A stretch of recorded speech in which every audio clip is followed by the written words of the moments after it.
आम्हाला अपेक्षित होतं की जसं आम्ही पळून जाऊन लग्न केलं तसं मुलगाही एखादी मुलगी, पण त्यांनी माझा भ्रम निराश केला. मुलाचं लग्न ठरवताना कधी तुमच्या लग्नाचा किस्सा निघायचा? माझा किस्सा सांगितला असतं तर लग्नच झालं नसतं. तिला माझ्यावर प्रेम आलं, हां. माझा स्वभाव आवडला, माझ्यातलं कर्तृत्व वाटलं आणि तिला असं वाटलं की या मुलामध्ये आज काय नाही आपण उद्या काहीतरी असतं. त्यामुळे 10 जूनला पण मी मॅरेज अॅनिव्हर्सरी साजरी करतो. ती पळून जाणारी मॅरेज अॅनिव्हर्सरी. सासरे झालात, घरात सून आली आहे, घरातलं वातावरण लग्नानंतर कसं बदललेलं दिसतंय? नाही, असं बदललेलं नसतं. आम्ही एक सर्वसामान्य कुटुंबातून आम्ही आलो. परळमध्ये 10x10च्या खोलीत आम्ही मोठे झालो. एक कल्चर आमच्याकडे आहे. आमच्या आईनी वडिलांनी आम्हाला संस्कार दिले. संयुक्त कुटुंब पद्धतीमध्ये आजही आम्ही विश्वास करतो.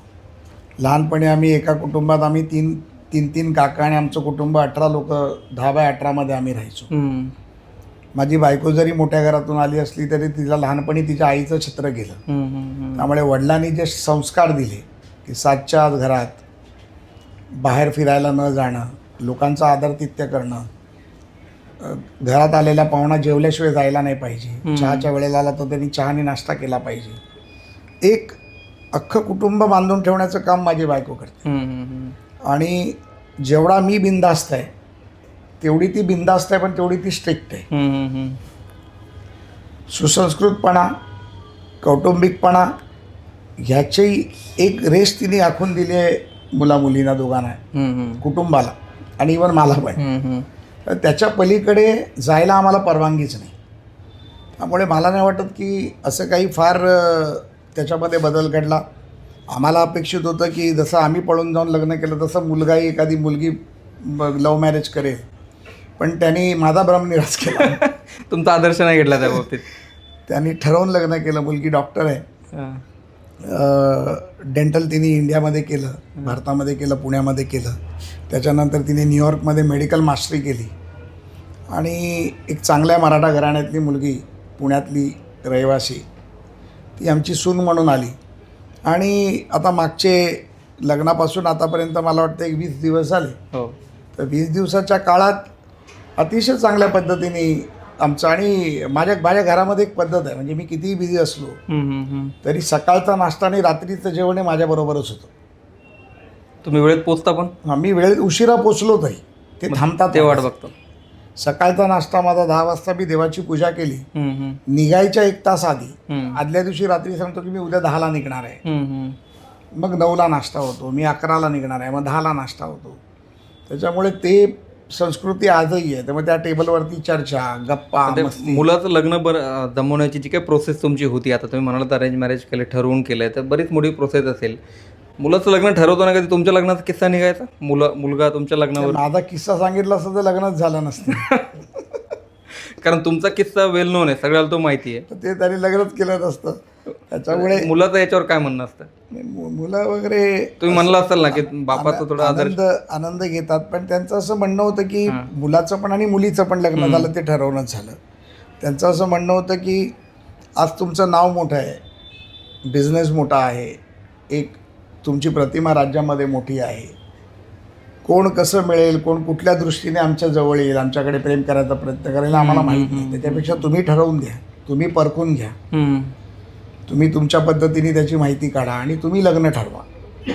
ही त्यांची पहिल्यापासून भावना होती. त्याच्यामुळे मुलीचंही लग्न केलं. मुलगा चार्टर्ड अकाउंटंट आहे, फायनान्समध्ये त्याची फायनान्स इंजिनिअरिंग मास्टर्स केलं आहे त्यांनी. त्याची स्वतःची व्हेंचर कॅपिटल कंपनी आहे, NBFC कंपनी आहे, तो बँकिंग क्षेत्रात आहे.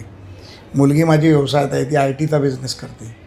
तिला आता मुलगा झाला, त्यामुळे मी आजोबाही झालो, नुसता सासरा नाही झालो. सगळ्यात मोठी ओढ असते आता नातवाकडे जायची घरी, कारण गेल्यानंतर 8 महिन्याचा येतो, तर त्याला मी लागतो. आता मगाशी मी व्हिडिओ कॉलवर त्याच्याशी बोललो तर त्याला फोनमधनं मला पकडायचं. हा आनंद एक वेगळा असतो. तो आनंद आपण सांगून होत नाही, तो आनंद प्रत्यक्षात पाहिल्यावरच तुम्हाला कळतो. तुम्ही सुरुवातीला म्हणालात, तुम्ही त्यावेळी म्हणजे 90च्या आधीचा किस्सा असेल की तुम्ही 10x10च्या खोलीत राहायचात आणि साधारण 90पर्यंत तुम्ही असाल त्या छोट्या घरामध्ये. मग त्याआधी तुमचं लग्न झालं 90-89च्या आसपास.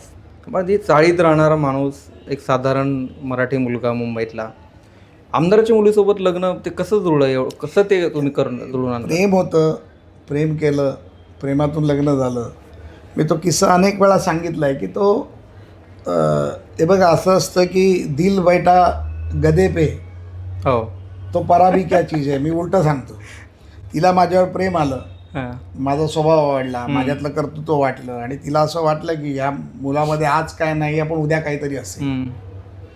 आणि तिच्या पायात लक्ष्मी होती. मी नेहमी वेळोवेळी सांगितलं की जे तिच्या नशिबात होतं ते तिला मिळत गेलं. वडिलांकडे जे साम्राज्य होतं ते साम्राज्य आज तिच्याकडे इथे आहे, किंबहुना त्याच्यापेक्षा 1000 पट जास्त असेल. ती तिच्या पायात लक्ष्मी आहे. आपण म्हणतो की मुलीच्या पायात लक्ष्मी असते, ती येताना लक्ष्मी घेऊन येते. बरोबर. ती नशीब घेऊन येते. ती सत्ता, संपत्ती, धन, यश, संस्कृती, विचार, परिवार हे सगळं त्या बाईच्या हातात असतं जी घेऊन येते. ती बाई म्हणजे माझी बायको नीता लाडे, जी सर्व घेऊन आली आणि आजही ते टिकवण्याचं काम ती करते. आणि म्हणजे तुम्ही आमदाराच्या मुलीसोबत लग्न केलं वगैरे, ठीक आहे, तुम्ही त्यांच्या इच्छेविरोधात जाऊन केलं, पण नंतर त्यांनी कधी ॲक्सेप्ट केलं आहे तुम्हाला? नाही, असं केलं नाही कधीच, कारण ती व्यक्ती फार वेगळी होती. हां. वेगळ्या विचाराची होती, ताकदवर म्हणजे होती. नंतर ॲक्सेप्ट केलंच नाही, मान्यता दिली नाही? एकदाच त्यांनी ज्या वेळेला मला मुलगी झाली पहिल्यांदा, हां हां हां. त्यावेळेला त्यांनी घरी भेटायला बोलवलं होतं. कोणतं साल साधारण? 1991. लग्नानंतर साधारण वर्ष 2 वर्षात. 2 वर्षात. हां. आणि त्यांनी तिला भेटले, नातीला आशीर्वाद दिला आणि मुलीला, म्हणजे त्यांच्या मुलीला, म्हणजे माझ्या बायकोला सांगितलं की आहेस तिथे सुखी राहा, माझ्याकडून कुठलीही अपेक्षा ठेवू नको. आणि आम्ही कधी अपेक्षा ठेवली पण नाही, आम्हाला कधी अपेक्षा नव्हतीच. माझं कसं आहे की मी स्वकर्तृत्वावर जगणारा माणूस आहे. माझ्या स्वतःच्या कर्तृत्वावरती खूप विश्वास आहे आणि माझ्या कर्मावरती खूप मोठा विश्वास आहे. मी माझ्या आयुष्यात कधी कोणाचं वाईट केलं नाही आणि करणार नाही. आणि मला माहिती आहे की जे तुमच्या नशिबात आहे ते कोण घेऊ शकत नाही. बरोबर. आणि तुम्ही जर कोणाचं वाईट केलं नाही तर देव नेहमी तुमच्या मागे उभा राहतो. तसा देव पण माझ्या मागे उभा आहे आणि देवा पण माझ्या मागे उभा आहे. आता 2 देव तुमचे, देव आणि देव दोन्ही त्यामुळे आहेत. त्या कर्तृत्वावरती, त्या हिमतीवरती, त्या विश्वासावरती, त्या आत्मविश्वासावरती, चांगल्या कर्मावरती मी जगतोय.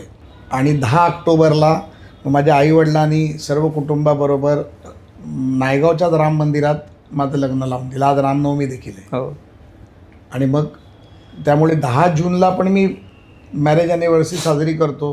ती पळून जाणारी मॅरेज ॲनिव्हर्सरी असते, ती आम्ही दोघेच साजरी करतो. आणि 10 ऑक्टोबरला आम्ही सगळेजण साजरी करतो. म्हणजे 2 ॲनिव्हर्सरी होतात तुमच्या? 2 ॲनिव्हर्सरी होतात. ते तिला 2दा गिफ्ट देतो मी, कारण दोन्ही दिवस खास आहेत तुमच्यासाठी. त्याच्यामुळे ते खरंच काही नव्हतं. म्हणजे अनेकदा मी अनेक इंटरव्ह्यूमध्ये सांगितलं आहे, 1-1.5 वर्षाचा संघर्ष केला. कॉलेजमध्येच होतो मी, BSc करत होतो. ती JJ स्कूलला वाटला होती. मग टुरिस्टची गाडी चालवायचो, सकाळी 3 ते रात्री सकाळी 9 वाजेपर्यंत. हमाली लोडिंग अनलोडिंग करायचो. त्याच्यातून मग एक बिझनेस थिंकिंगचं डोकं होतं, त्याच्यातून गाड्या वाढवत गेलो. वेगवेगळ्या गव्हर्नमेंट स्कीम्सचा फायदा घेत गेलो. त्याच्यातून एका गाडीच्या 6 गाड्या केल्या, 6 गाड्याच्या 35 गाड्या केल्या. आणि मग एका वेळेनंतर लक्षात आलं की हे आपलं करिअर असू शकत नाही, आपल्याला काहीतरी मोठं करायचं. तो साल साधारण ते 95-96? नाही, तो साल साधारण 98-99चा होता. ओके. आणि मग त्या काळात 99 साली हा जो क्रिस्टल कंपनीची जी स्थापना आहे ही 2000 साली मी केली. 99 पासून त्याची प्रोसेस सुरू केली. आणि मग त्याच्यावरती रिसर्च केला, कारण मी स्वतः MBAचा स्टुडंट देखील. त्याच्यावरती रिसर्च केलं, रिसर्च डॉक्युमेंट बनवले. त्याचे आपण एखादा बिझनेस करत असताना त्याचा प्रोजेक्ट रिपोर्ट तयार करावा लागतो, तो प्रोजेक्ट रिपोर्ट केला. माझ्या ग्रोथ प्लॅन तयार केला. मी 2000मध्ये जेव्हा माझी कंपनी सुरू केली तेव्हा माझ्याकडे 2010चा ग्रोथ प्लॅन माझ्या हातात होता. म्हणजे मी ज्या वेळेला लोकांना सांगायचो की मी 2010मध्ये 100 कोटीची कंपनी करीन, तर तो ग्रोथ प्लॅन माझ्याकडे ऑन पेपर तयार होता. आणि मी 2008मध्ये मी 100 कोटीची कंपनी केली. त्याच्यामुळे मी मध्ये एक चाणक्य वाचत होतो, त्याच्यामध्ये चाणक्याने पण म्हटले आणि श्रीकृष्णाने पण म्हटले की पैसे कमवायला मेहनत करावी लागत नाही. मेहनत सर्वच करतात, पण पैसे कमवायला बुद्धीची मेहनत करावी लागते. बरोबर आहे. पैसे कमवायला तुम्हाला चाणक्य होणं जरुरी आहे, चालाक होणं जरुरी आहे. पैसे कमवायलासाठी तुम्ही त्या पैशाचं मॅनेजमेंट करणं जरुरी आहे.